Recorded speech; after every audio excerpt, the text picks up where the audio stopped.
Ako si Jen. 5 dekada na ang nakalipas magmula nang mangyari ito. Isang pangyayari sa buhay ko na parabang bubblegum na hindi na maaalis-alis sa utak ko. Kahit magbasa ako ng mga masasayang libro, gumala at magpakasaya ay binabalik-balikan pa rin ako ng alaala na ito. Kaya naman gusto kong ibahagi ang kwentong ito sa inyo dahil nagbabakasakali ako na sa pamamagitan nito ay hindi na ako matatakot pa na alalahanin ang masalimuot kong karanasan. Wala pa akong ibang pinagsasabihan nito. Kayo pa lang na kapwa ko tagapakinig ng magandang channel ni Sir Eric. Hindi lang ako ang nakaranas nito. Dahil kasama ko sa karanasan na ito ang aking asawa na si Joanny at ang kaibigan ko na si Nicole. Bago pa kami maging magkasintahan ni Joanny ay dati na kaming magkaibigan. Noong mga oras na yon nanliligaw pa lang sa akin si Joanny. Dahil nga sa dati na kaming matatalik na magkaibigan ay komportable na kami sa isa't isa at marami kaming mga hilig na puntahan o gawin. Isa na roon ang pagdayo sa iba't ibang lugar. Hindi na nga namin mabilang sa aming mga daliri ang mga lugar na napupuntahan at nalibot namin. Para kasi sa amin ay isa yung pampakalma sa utak at aminado naman ako na nagiging masaya ako kapag nakakapunta ako sa iba't ibang lugar. Ang gamit lang namin noon ay ang lumang sasakyan ni Joanny. Kadalasan ay nananatili pa kami sa isang lugar ng matagal kapag nagustuhan namin ang mga tao at ang lugar. Hanggang isang hapon, magkakasama kami ni Joanny at Nicole sa sala ng aking inuupahang bahay.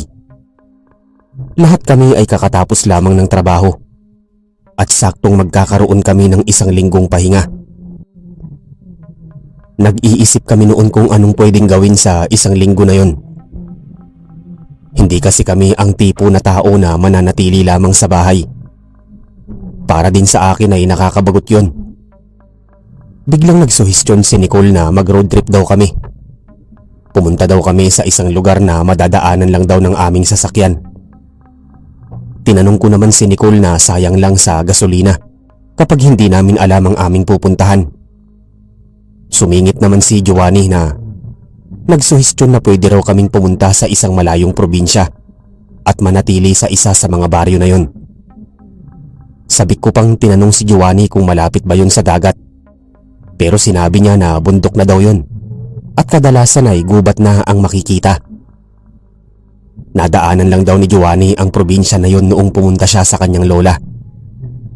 Hindi niya raw alam ang pangalan ng probinsya pero sigurado naman daw siya na magiging masaya raw ang pananatili namin doon dahil pwede daw kaming umakyat ng bundok.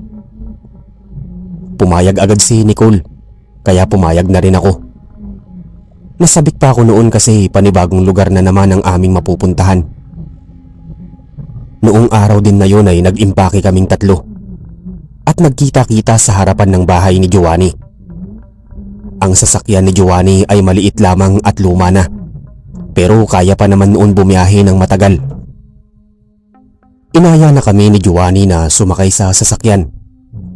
Nasa tabi ako noon ni Nicole sa likod habang si Joanny ang nagmamaneho. Akala ko ay aandar na kami pero nagtanong si Joanny kung may dala daw ba kaming mga kutsilyo. Nagkatinginan kami ni Nicole. Nagtataka kong tinanong si Joanny kung bakit kailangan pa namin magdala ng kutsilyo. Napabuntong hininga si Joanny at sinagot ako na naikwento niya raw sa kanyang ina ang aming pupuntahan. Binalaan daw siya ng nanay niya na mag-ingat daw sa mga hindi pamilyar na lugar, lalo na raw ang mga lugar na nakadestino malapit sa gubat. Inabot sa amin ni Joanny ang 2 kutsilyo. Kinuha ko ito sa kabinigay kay Nicole ang isa. Sinabi naman ni Nicole na may tiwala daw siya sa suhestyon ni Joanny at alam niyang hindi kami ipapahamak ni Joanny. Sumigunda rin ako na paniguradong ligtas ang lugar na pagdadalhan sa amin ni Joanny. Napailing si Joanny.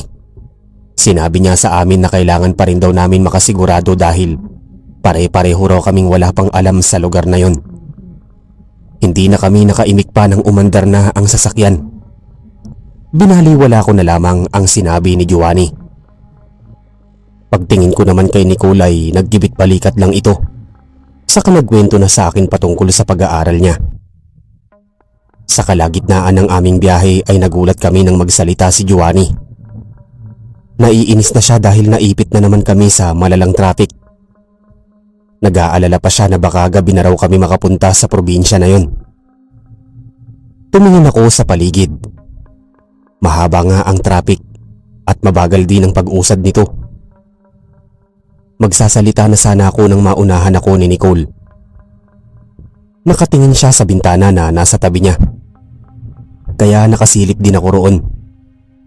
Tinuro ni Nicole ang kalsada na walang kahit anong sasakyan na pumapasok. Mahabang kalsada yon. At ayon din sa mga haka-haka ay wala raw nagtangkang pumasok o dumaan doon dahil daw wala raw taong nakatira doon at puro gubat daw ang madadaanan. Sinabi ni Nicole na doon na lang daw kami dumaan. Dagdag pa niya na minsan na raw silang dumaan doon ng kanyang pamilya. Isa raw yung mahabang kalsada na ang dulo raw ay isa ng syudad. Sadyang wala raw masyadong dumadaan doon kasi pribadong lupa pala yon. Tinanong pa siya ni Giovanni kung sigurado daw ba ito at tumango naman si Nicole. Umikot naman ang sasakyan ni Giovanni hanggang sa makapasok na kami sa kalsada na tinutukoy ni Nicole. Naging tuloy-tuloy na naman ang biyahe. Sumilip ako doon sa bintana. Sa kanilang hap ang masarap na hangin. Medyo paggabi na rin noong mga oras na yon. Nagulat na lamang ako nang ilipad ng hangin ang suot kong sombrero. Sa gulat ko ay napasigaw pa ako. Napapreno si Giovanni dahil doon. Saka ako nilingon. Tinanong niya ako kung ano raw ang nangyari sa akin. Sumigonda rin si Nicole na wag daw ako basta-basta sisigaw dahil nakakagulat daw. Agad akong humingi ng tawad, saka sinabing nilipad ang sombrero ko. Napatampal sa noo si Giovanni. Habang naiinis naman akong tinignan ni Nicole. Bababa na sana ako ng sasakyan para kunin ang sombrero ko nang pigilan ako ni Nicole. Sinabi ni Nicole na hayaan na lang daw ang sombrero. Wag na raw kami masyadong magpagabi sa daan na yon dahil kahit papaano raw ay liblib na daan yun. Baka raw kung sino pa ang makasalubong o makainkwentro namin. Tumango rin si Giovanni at sinabihan pa ako na ibibigay niya na lang daw ang sombrero niya sa akin. Wala na akong nagawa pa nang paandarin ulit ni Giovanni ang sasakyan. Ilang saglit pa ay bumagal ang takbo ng sasakyan. Napatingin ako sa bintana at nakita ko ang isang matanda na naglalakad sa gilid ng kalsada. Nagkatinginan kaming dalawa ni Nicole. Nagtanong si Giovanni kung sino raw ang matanda na yon, habang si Nicole naman ay sinabing wag na raw namin pansinin ang matanda dahil baka mga magnanakaw lang ang mga yon. Sumang-ayon din naman agad ako kay Nicole. Weirdo rin kasi para sa akin na makasalubong ng isang matanda sa isang liblib na daanan. Tumalima naman si Giovanni saka pinabilisan ang takbo ng sasakyan. Pero natigilan kaming tatlo dahil sa isang malakas na tunog galing sa sasakyan. Tumigil din ang sasakyan. Tinanong ko si Giovanni kung anong nangyari. Nilingon niya kami. Namumutla siya at nanginginig pa ang mga daliri. Sinabi niya sa amin na nabangga niya raw ang matanda. Hindi niya raw sinasadya. Nagulat lang daw siya dahil bigla ang tumawid ang matanda. Nataranta ako sa sinabi niya. Samantalang nasigawan din siya ni Nicole, saka sinabing hindi nag-iingat si Giovanni. Sinigawan ko rin si Giovanni na dapat nagdoble ingat siya dahil madilim na rin ang paligid. Nag-aaway-away na kami noon sa sasakyan at kahit isa sa amin ay walang balak bumaba. Aminado ako na natatakot din ako noon na baka napatay ni Giovanni ang matanda. Napigilan na lamang kami nang bumangon ng matanda. Pinagpag niya ang kanyang sarili sa kanormal na naglakad palapit sa amin hanggang sa kumatok ito sa bintana. Binuksan ni Giovanni ang bintana kaya natitigan namin ng maigi ang itsura ng matanda. Mabait siyang titignan at inosente ang pagmumukha pero kinabahan ako sa ngisi niya at sa paraan ng pagtitig niya. Sinabihan niya kami na ihatid daw siya sa kanyang bahay kung ayaw daw namin makulong. Ayon pa sa kanya, kayang-kaya niya raw kaming ipakulong dahil natandaan niya ang plate number ng sasakyan at ang mga itsura namin. Sumang-ayon agad si Giovanni sa kabinuksan ng pinto. Pumasok ang matanda sa sasakyan bago muling pinaandar ni Giovanni ang kotse niya. Nagpakilala sa amin ng matanda sa pangalang Betsy.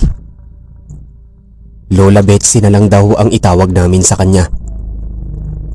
Matagal na raw siyang naninirahan sa kalsada na yon at yun daw ang muling beses na nakaengkwentro siya ng tao na dumaan sa kalsada na yon. Hindi kami nagsasalita ni na Giovanni at Nicole. Hindi ko alam noong mga oras na yon kung bakit ako nakakaramdam ng takot sa tuwing nagtititigan kami ni Lola Betsy sa rearview mirror. Maya-maya pa ay pinahinto ni Lola Betsy ang sasakyan sa madilim na parte ng daan. Doon na raw ang bahay niya. Hindi kami nagsalita hanggang sa makababa si Lola Betsy. Inaya niya pa kami na sumunod sa kanya pero tumanggi kami. Sinabi niya na lamang na hintayin na lang daw siya dahil may ibibigay daw siya. Sinundan ko pa ng tingin si Lola Betsy na pumasok sa gubat. Nagulat na lang ako nang sabihin ni Nicole na paandarin na raw ang kotse ng mabilis. Nagtaka pa si Giovanni pero lumipat si Nicole sa driver seat saka itinulak si Giovanni paalis doon. Si Nicole lang nagmaneho ng kotse paalis. At nang tumingin ako sa bintana ay nakita ko ang matanda na nakangisi sa akin at may hawak na itak at ulo ng tao sa magkabila ang kamay. Napasign of the cross ako sa takot. Nang tignan ko si Nicole ay namumutla siya at nanginginig ang kamay. Tinanong ni Giovanni kung anong nangyari kay Nicole at sinabi naman ni Nicole na nakita niya raw si Lola Betsy na tumatakbo palapit sa kotse na may dalang itak at ulo ng tao. Panigurado daw na kapag hindi kami nakaalis agad doon ay papatayin niya kami. Nabalot ng katahimikan ng buong kotse. Hindi na kami nagsalita pa noon pero ramdam namin ang takot namin dahil kay Lola Betsy. Ilang oras ang lumipas ay nasa kalsada pa rin kami. Hindi pa kami nakakalabas sa kalsadang yun at natatakot na ako para sa sarili namin. Tinanong ko si Nicole kung bakit hindi pa kami nakakarating sa syudad at sinagot niya naman ako na nakalimutan niya na raw ang daan. Kanina daw kasi ay may dalawang lilikuan at mali raw ang nilikuan ni Nicole. Segunda pa ni Giovanni na naligaw na kami. Napahilamos ako sa muka. Hindi ko akalain noon na magiging ganoon ang kakahinatnan ng road trip namin. Sinabihan kami ni Nicole na wag na raw mag-alala dahil mahahanap din daw namin ang daan palabas ng kalsadang yon. Tumahimik na lang kaming dalawa. Ilang oras pa ang lumipas ay patuloy pa rin sa pagpapaandar ng kotse. Hindi ko alam noon kung nasaan na kami. Natigilan ako nang huminto si Nicole. Akala ko ay nakalabas na kami ng kalsadang yon. Kaya sumilip ako sa bintana pero napasigaw ako nang lumitaw ang mukha ni Lola Betsy. Naglakad ito papunta sa pwesto ni Nicole. Saka walang pakundangan na binuksan ang pinto at hinila si Nicole. Hihilain sana ni Giovanni ang kamay ni Nicole pero pinigilan ko si Giovanni. Sinigawan ni Giovanni si Lola Betsy kung anong kailangan niya. Sagot naman ng matanda na bumaba daw kami at samahan siya sa malapit na ilog para mangisda. Umiling ako kay Giovanni pero binulong niya sa akin na kailangan daw namin iligtas si Nicole. Nauna siyang bumaba ng sasakyan. Wala akong nagawa noon kung hindi ang bumaba na rin. Hawak pa rin ni Lola Betsy si Nicole habang naglalakad kami papunta sa sinasabi niyang ilog. Nakakapit pa ako kay Giovanni. Ilang saglit pa ay nakarating kami sa ilog. Nanginginig na ang boses ko na sinabing pakawalan si Nicole at hayaan na kami pero ngumisi ang matanda. Sa kawalang alinlangan na itinulak si Nicole sa ilog. Napasigaw ako ng malakas dahil hindi marunong lumangoy si Nicole. Tatakbuhin sana ni Giovanni si Nicole pero nahiwa ni Lola Betsy ang tagiliran ni Giovanni gamit ang itak. Sa isang kurap, naging halimaw ang itsura ni Lola Betsy. Nawala na ang inosente niyang muka at napalitan itong kulubot na balat na may namumulang mga mata. Matutulis din ang kanyang kuko at nakanganga pa ang naglalaway niyang bibig, kaya tanaw ko ang matutulis niyang ngipin. Napasigaw ako na aswang si Lola Betsy. Pagtingin ko kay Nicole ay hindi ko na siya nakita pa sa ilog. Aatakihin sana kami ni Lola Betsy nang sipain ni Giovanni si Lola Betsy sa ilog. Saka ko inalalayan si Giovanni na tumakbo palayo. Habang tumatakbo kami ay patuloy kong binabanggit ang pangalan ni Nicole habang umiiyak. Nagdadasal din ako noon na sana ay buhay ang matalik kong kaibigan. Hindi kami tumigil sa pagtakbo ni Giovanni kahit napapagod na ako. Wala kaming kain o sapat na tulog noon pero hindi yun balakid para tumakas kami sa aswang. Maya-maya pa ay nakakita ako ng isang karatula na may nakalagay na probinsya ng Galsot, Barrio Laso. Tinuro ko yun agad kay Giovanni. Tuwang-tuwa pa kami dahil nagawa naming makarating sa isang baryo. Pumasok kami sa baryo at agad na nanghingi ng tulong. Napatingin sa amin ang mga tao doon. Nagulat pa sila nang makitang sugatan si Giovanni. Sa kabutihang palad marami ang lumapit sa amin. Tinulungan nila kaming pumunta sa isang bakanting bahay daw sa baryo na yon. Nang makarating kami sa bakanting bahay ay umalis ang mga tao at sinabing pupunta na lang daw ang doktor. Nagpasalamat ako sa kanila sa katinigdan si Giovanni na nakapikit habang iniinda ang sugat. Maya-maya pa ay pumasok ang isang lalaki na nasa kaedaran lamang namin.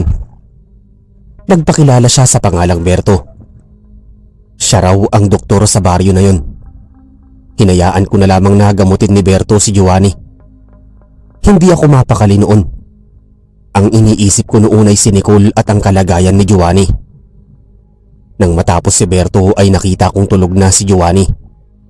Nagpasalamat ako sa doktor sa ginawa niya at akmang lalapit ako kay Giovanni nang hawakan niya ang braso ko. Pagtingin ko sa kanya ay seryoso niya akong sinabihan na wag na raw kami magpaabot pa ng gabi sa baryo na yon. Nagtaka ako sa sinabi niya. Tinanong ko siya kung anong gusto niyang ipahiwatig pero binigyan niya lang ako ng 2 maliit na kahon. Nang buksan ko ito ay mayroon itong tig-4 na syringe na may nagahalong berde at pulang likido. Pinaliwanag niya sa akin na gamitin ko raw yan kapag daw nagkagulo na ang lahat pero binabalaan niya ako na wag nang magpaabot ng gabi dahil hindi siya sigurado kung pagbibigyan din daw kami ng mga tao roon katulad ng pagkukonsidera sa kanya. Bago pa man ako makatanong ay lumabas na ito ng bahay. Takang-taka ako sa nangyari pero isinantabi ko muna yon at natulog katabi ni Giovanni. Hapon na nang magising ako. Nakita ko si Giovanni na pinapanood akong matulog.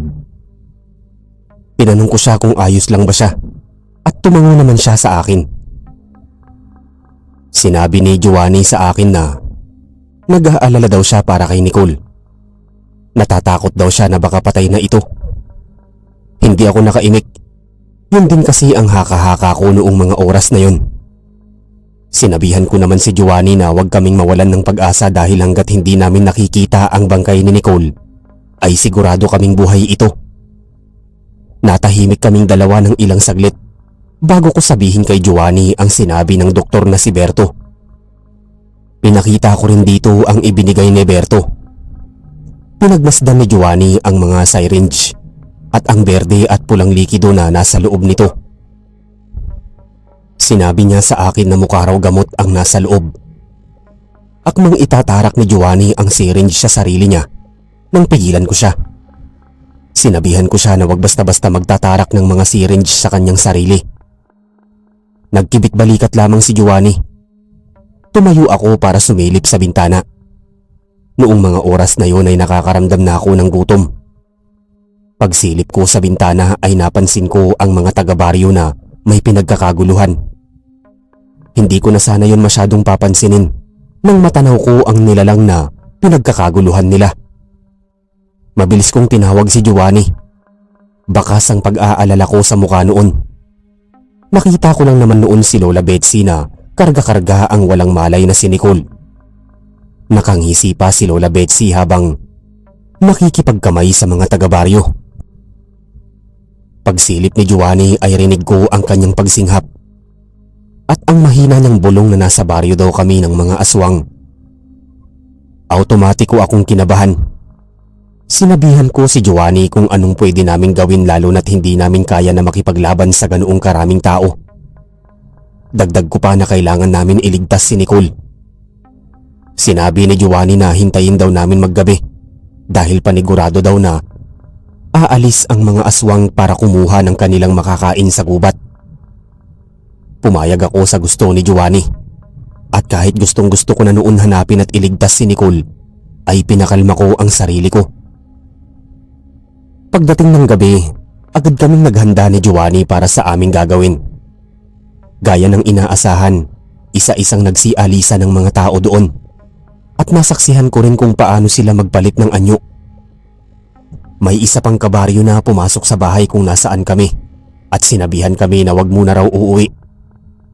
Siguro kung hindi namin alam noon na mga aswang sila, ay mapapaniwala talaga ako dahil sa paraan ng kanilang pagngiti at mahinhin na pagsasalita. Nang makaalis ang mga aswang, ay lumabas na kami ni Giovanni sa bahay na yon. Humawak ako sa magkabila ang kamay ang dalawang syringe na ibinigay ni Berto at sa bulsa ko noon ay isang kutsilyo. Tumitingin kami sa bawat bahay na madadaanan namin para tignan kung naroroon si Nicole. Maya-maya ay hinila ako ni Giovanni papunta sa likod ng isang puno. Nagtataka ko siyang tinignan at sinabi niya sa akin na may nakita raw siyang isang tao na nagbabantay sa isang bahay. Nang silipin ko ang bahay na tinutukoy niya, ay nakita ko nga sa harapan nito si Berto na seryosong nakatayo. Humarap pa sa amin si Berto at nagkatitigan kaming dalawa. Nanlalaki ang mga mata kong sinabihan si Giovanni na ang doktor ang nakita niya at nakita rin ako ni Berto. Tatakbo na sana kami paalis ni Giovanni nang may humawak sa aking braso. Paglingon ko ay nakita ko si Berto. Sasaksakin sana ni Giovanni si Berto pero agad na nagsenya si Berto na wag daw kaming mag-ingay at sundan siya. Alanganin pa kaming dalawa noon ni Giovanni pero sumunod pa rin kami kay Berto hanggang sa makarating kami sa bahay na binabantayan niya. Pumasok kami noon. Nakita namin si Nicole na nakatali ang paa. Nilapitan ko agad si Nicole sa kaniyakap. Sinabi sa akin ni Nicole na kakainin daw kami ng mga aswang. Kami raw ang magiging handa nila. Pinakawalan namin mula sa pagkakatali si Nicole. Sinabihan ko si Nicole na tatakas kaming tatlo sa lugar na yon.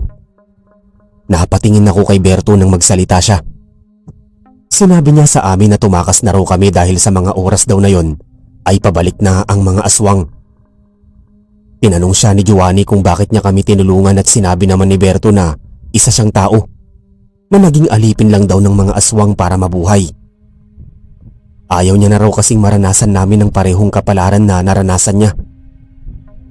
Nagpasalamat kaming tatlo sa kanya, saka kami lumabas ng bahay. Tumakbo kami palayo ng bahay na yon pero nagulat ako sa tatlong aswang na humarang sa amin. Agad na nilabanan ni Giovanni ang mga aswang habang tumakbo naman kami ni Nicole papasok ng gubat. Dire-diretso lamang kami sa pagtakbo at hindi kami lumilingon. Maya-maya pa ay kasabayan na rin namin tumakbo si Giovanni. Paglingon ko ay naroon na ang 5 aswang na humahabol sa amin. Sinabi ni Giovanni na bilisan daw namin tumakbo para daw hindi kami mahabol. Malalakas daw kasi ang mga aswang at muntikan na raw siyang masaksak kung hindi lang siya nakatakas. Lalo naming binilisan ang aming pagtakbo pero hindi ko namalayan noon ang isang nakatakip na hukay. Nahulog ako sa hukay habang napasigaw naman sina Giovanni at Nicole. Tinulungan nila akong makaalis sa hukay na yon, pero malalim at madulas ang lupa. Kinakabahan na ako dahil naririnig ko na ang mga yabag ng mga aswang. Sinabihan ko sina Giovanni at Nicole na umalis na at iligtas ang kanilang mga sarili. Marahas na umiling si Giovanni. Sinabi pa niya sa akin na hindi niya ako hahayaan na mamatay pero sinigawan ko na sila na umalis na at hayaan na ako. Alam kong katangahan yun, Sir Eric, Pero mas inisip ko noon ang kalagayan ng aking mga kaibigan kaysa sa aking sarili. Halata pa ang alanganin sa kanilang muka pero sa huli ay tumakbo sila paalis kasabay ng 2 aswang na tumalon sa hukay. Nakangising sinugod ako ng aswang. Nailagan ko naman ito agad. Yumuko ako para hindi ako matamaan ng matutulis na kuko ng aswang. Saka tinarak ang syringe sa dibdib nito. Natumba ang aswang at nanginig. Doon ko napagtanto na ang syringe ay may laman na panangga sa aswang. Sinubukan ko rin saksakin ng syringe ang isa pang aswang pero naunahan niya akong sugatan sa tagiliran. Hinampas niya pa ako sa muka kaya natumba ako at nabitawan ng syringe. Bago pa man ako makabangon ay muli na naman akong sinapak ng aswang. Lasang-lasa ko ang dugo na nagmumula sa kalmot sa aking pisngi. Susubukan ko pa sana bumangon pa ulit pero inapakan ako ng aswang sa aking tiyan na nagpasigaw sa akin ng malakas, kasabay ng tuluyan kong panghihina. Napapikit ako noon pero hindi ako tuluyan nawalan ng malay. Naramdaman kong binuhat ako noon paalis ng hukay. Narinig ko rin ang malalim nilang boses na sinasabing bumalik na raw ako sa kuta dahil naghihintay na ang kanilang pinuno para daw sa bagong pagkain. Mahina akong napadasal para sa sarili ko at hinihiling ko rin noon na mabuhay pa ako. Ilang saglit pa ay naramdaman kong itinali ang aking kamay. Pagmulat ko ng mata ay bumungad sa akin ng maraming aswang na naglalaway na nakatingin sa akin. Nasa isang entablado rin ako noon. Nakaupo habang nakatali ang aking 2 kamay sa aking likuran. Napatingin ako sa aking gilid nang makita ko si Lola Betsy. Sinamaan ko siya ng tingin. Tinanong niya ako kung gusto ko raw bang mabuhay. Hindi agad ako nakasagot.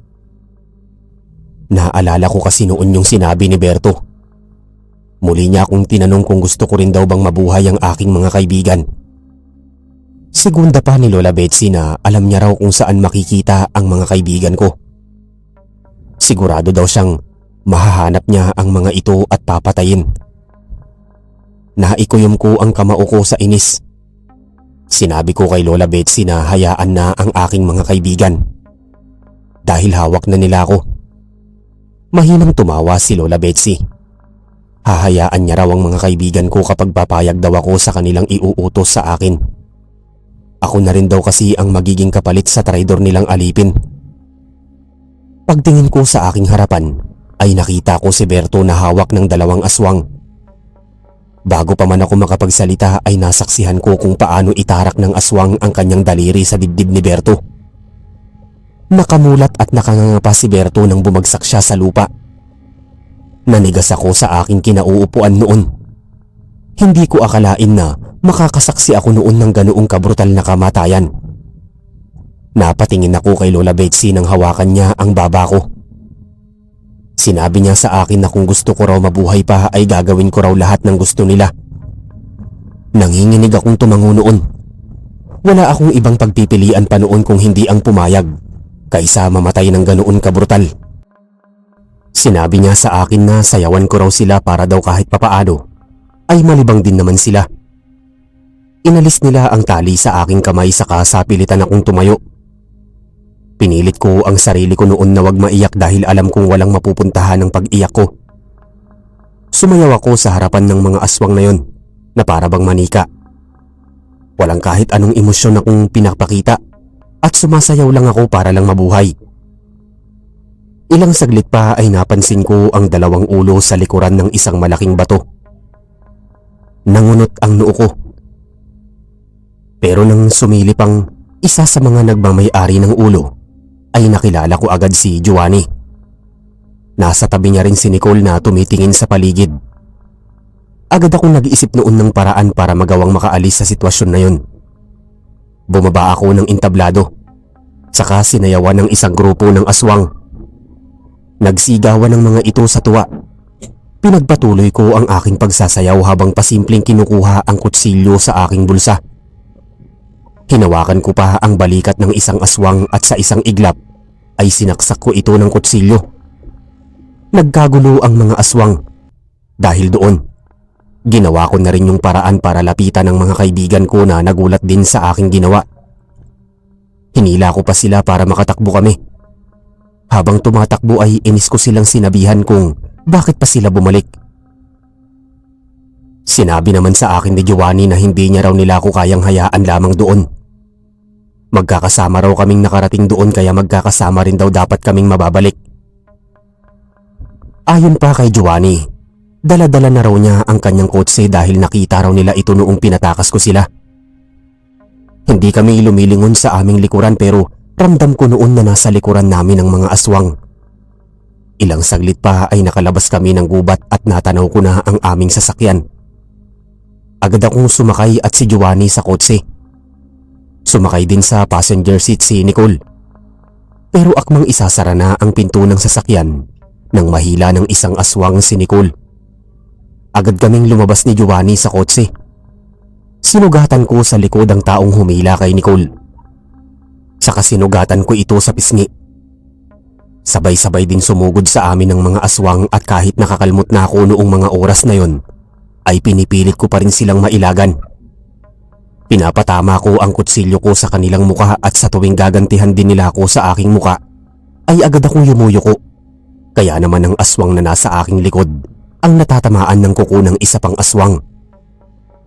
Nang bumagsak ang dalawang aswang na kumakalaban sa akin, ay agad akong sumakay ng kotse. Pinaandar ko ito sa kasinigawan sina Giovanni at Nicole na lumayo. Agad naman tumakbo palayo ang dalawa kong kaibigan, habang binangga ko naman ang mga aswang. Inatras ko at inabante ang sasakyan at nang mapansin kong nakahiga na sa lapag ang mga aswang, ay binalikan ko si Nicole at Giovanni. Mabilis ko silang pinasakay sa kotse. Ako na mismo ang nagmaneho noong mga oras na yon paalis sa lugar na yon. Pagtingin ko sa aking bintana ay nakita ko mismo si Lola Betsy. Nakangisi siya habang napapalibutan siya ng mga kakampi niyang aswang na wala ng buhay sa lapag. Nanginginig ako habang nagmamaneho. Sinabi ko kay Giovanni na baka sundan kami ni Lola Betsy pero sinabi naman ni Nicole na imposible daw yon. Nakita niya raw kasi si Lola Betsy na kinain ng kanyang mga kakampi habang nakatingin daw sa papaalis naming kotse. Dagdag pa ni Nicole na mayroon na raw sapat na pagkain si Lola Betsy at yun na ang kanyang mga aswang nakakampi. Pinagtayuan ako ng balahibo sa narinig. Kahit isang beses sa buhay ko noon ay hindi ko inisip na mayroong aswang pero hindi ko naman akalain na mararanasan ko pa. Ilang oras akong nagmaneho bago namin marating ang syudad. Pagtingin ko sa bintana ng kotse ay sinabi kong lumabas lang naman kami sa kalsada kung saan kami pumasok. Pagbaling ko ng tingin sa aking mga kaibigan ay nakapikit na ang mga ito. Kahit nanghihina na ako noon ay nagmaneho pa rin ako hanggang sa makarating na kami ng ospital. Pagdating ko noon sa ospital ay sinalubong kami ng mga nurses at doktor. Ginamot ang mga sugat ko at sugat ng aking mga kaibigan. Sa kalagitnaan ng paggagamot sa akin ay pumasok ang isang doktor. Nagulat ako nang makita si Berto. Nanginginig ang aking boses na sinabing buhay siya. Tinawag ko pa ang doktor sa pangalan na Berto. Nagtaka naman ng doktor at sinabi sa akin na siya raw si Binso. May kilala daw siyang Berto pero matagal na raw itong nawawala. Magmula raw noong dumaan sila sa kalsada na hindi masyadong dinadaanan ng mga tao. Hindi niya nga rin daw alam kung buhay pa ang kakambal niya pero may haka-haka na silang kanyang pamilya na patay na ito. Natigilan ako sa kanyang sinabi. Gusto kong ikwento noon na nakita ko pa si Berto pero pinatay na ito ng mga aswang. Alam kong pagiging makasarili ang naging desisyon ko noon na wag sabihin kay Binso ang tungkol sa nalaman ko. Ang naisip ko kasi noon ay ano pang saysay na sasabihin sa kanya ang patungkol doon kung tunay na patay na si Berto. Nang matapos kaming gamutin ay nagising na rin ang aking mga kaibigan. Nagulat pa ako noon dahil walang maalala si Nicole pero sinabi naman ni Binso na dahil daw yun sa trauma na naranasan ni Nicole. Hindi na lang namin pinaalala kay Nicole ang nangyari dahil para sa akin, Hindi na rin kailangan pang ipaalala ang isang masalimuot na pangyayari sa road trip naming magkakaibigan, papuntang malayong probinsya. Pagkatapos ng insidente na yon ay bumalik kami sa normal naming pamumuhay. Hindi na namin kailanman pinag-usapan ng patungkol sa pangyayaring yon. Ilang buwan din ang nakalipas ay naalala rin ni Nicole ang nangyari. Pero sinabi ko sa kanya na wag nang pag-usapan ng patungkol doon. Sa kabutihang palad ay wala na rin nangyari pang masama sa akin. Hindi na rin naman namin nakita si Lola Betsy. Matagal din kaming hindi nakapag-road trip noon dahil patuloy pa rin naming naaalala ang alaala na yon. Hanggang ngayon hindi ko pa rin makalimutan ang pangyayari. Kahit nasa maayos na kaming kalagayan ay patuloy ko pa rin napapanaginipan ang pangyayaring yun. Kaya ito lamang ang masasabi ko sa mga kapwa ko tagapakinig sa programang ito. Nakagaya nga ng babala noon sa amin ng nanay ng aking asawa na si Giovanni. Mag-ingat nga naman sa mga hindi pamilyar na probinsya. At mag-ingat din sa daan na dadaanan ninyo sa inyong road trip.